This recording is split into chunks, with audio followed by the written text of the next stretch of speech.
So let's take a minute to talk about patterns. Patterns is such an important element in architectural photography. Now, when we talk about shooting architecture, we shoot buildings like this, there's naturally occurring patterns everywhere in the architecture. There's lines that form repetition, and if we stand in just the right way and we compose the right way, we can really take advantage of those lines and the repetition, and it's going to create an amazing photo.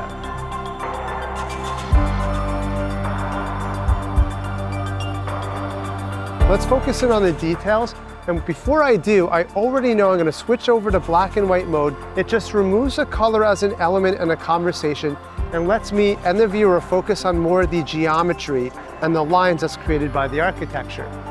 Now, not just that, but what I typically do is underexpose my image. So I'm going to underexpose by about a stop. Look at the difference that this makes to show me the patterns of the light mixing with all these geometrical lines from the architecture. And what I like to do is when I'm shooting up at architecture, especially when I'm working with patterns, is to sort of follow the lines. There's a natural shape and line to this building, and it's not always perfectly upright because we're looking up at the building. That's going to create a natural distortion that I like to follow.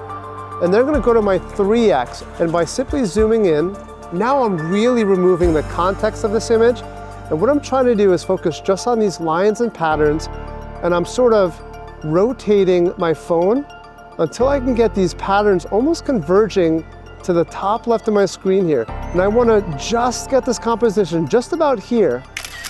That is a composition that I absolutely love.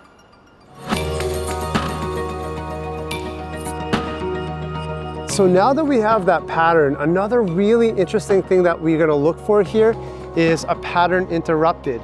Playing with the idea of patterns, we have this repetition, and that is something we want to include in our photography.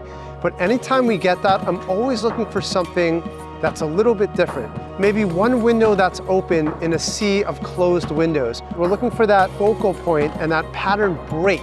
That makes for all the interest when we're talking about patterns and pattern interrupted.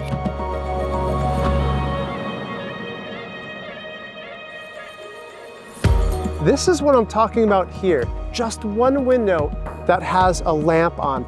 That's what you're going to look for when you're shooting patterns. Get that repetition first, and then try and find a composition that captures it in a way that you have something break that repetition. Here's what I want to do. I want to swipe up on the word photo, then I want to go to my filters again, and I want to turn that off this time, because not only do we have a break in the pattern itself, but we have light. We have a contrast of light between that warm lamp and the coolness of the rest of that building because it's in shade. And I think that's going to work even more in our favor in breaking up that not just pattern of light, but pattern of color. It doesn't make sense to center it here, right? That's way too obvious and static. I want to try and line up this lamp somewhere on that rule of thirds, somewhere on the left-hand frame, but by putting this off to the left, what I get to do is bring in more and more of these patterns. Now, if I want to simplify it even more, I'm just going to zoom in so that's all the way on the left-hand side of the frame. And we see that pattern go from the bottom left to the top right, just like that. Patterns and patterns interrupted. Both are equally plausible as a really interesting and unique way to capture the power of architecture, but not in the most obvious way. Don't miss that opportunity to look for that little detail. Just look everywhere. They're all around us. This video was a free preview of the Urban iPhone Photography online course. In this course, you'll discover everything you need to know to take stunning iPhone photos in a city environment.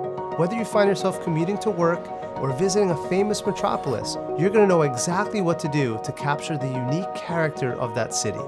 I'll show you how to photograph stunning skylines, unique architecture, busy streets, and of course, the people who make up the soul of the city. If you'd like to learn more about taking pictures in a city environment, please take a look at the full version of my Urban iPhone Photography course. You'll find that link in the description right next to this video. So click on that link right now, and I'll see you inside the full version of the course.